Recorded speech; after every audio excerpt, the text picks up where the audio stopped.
চাকৰি সূত্ৰে আমি মাজুলীৰ বাসিন্দা হোৱাৰে পৰা ইয়াৰ মানুহবোৰৰ মৰমে আমাক ঘৰৰ পৰা আঁতৰত থকাৰ অনুভৱেই হ'বলৈ দিয়া নাই।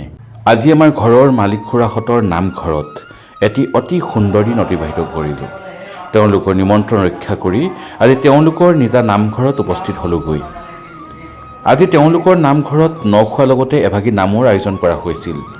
নামঘৰৰ সেই পবিত্ৰ পৰিৱেশ, ধূপ চাগিৰ সুবাস আৰু ভকতৰ হৰিনামৰ ধ্বনিয়ে মনটো একেবাৰে সাত পেলাই দিলে। আজি পুৰণিবাৰীৰ ৰাইজৰ আন্তৰিক সহযোগত আধ্যাত্মিক অনুষ্ঠানভাগি অতি সুন্দৰ আৰু শৃংখলাবদ্ধভাৱে ৰূপায়ণ কৰা হ'ল। অনুষ্ঠানৰ আৰম্ভণিতে ভগৱানৰ নাম কীৰ্তনৰ সেই পবিত্ৰ ধ্বনিয়ে সমগ্ৰ পৰিৱেশটোকে এক অনন্য আধ্যাত্মিক ৰূপ দিলে। নামৰ অন্তত প্ৰসাদ গ্ৰহণ কৰি যি আত্মিক শান্তি লাভ কৰিলোঁ সেয়া অতুলনীয়।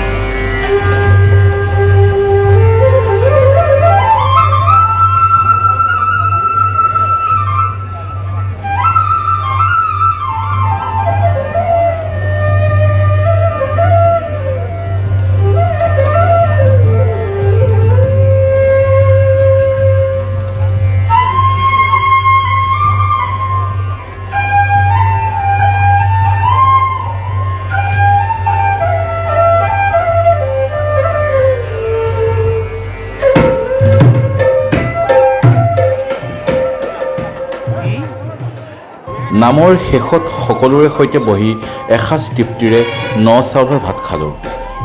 এয়া কেৱল এসাঁজ ভাত নহয়, এয়া মাজুলীৰ চহা জীৱনৰ এক নিভাঁজ মৰম আৰু সংস্কৃতিৰ প্ৰতিচ্ছবি। আমি তেওঁলোকৰ পৰিয়ালৰে এজন বুলি ভাবি আমাক যি মৰম আৰু আদৰ কৰিলে তাৰ বাবে আমি পুৰণিবাৰীৰ ৰাইজৰ ওচৰত চিৰকৃতজ্ঞ হৈ ৰ'ম।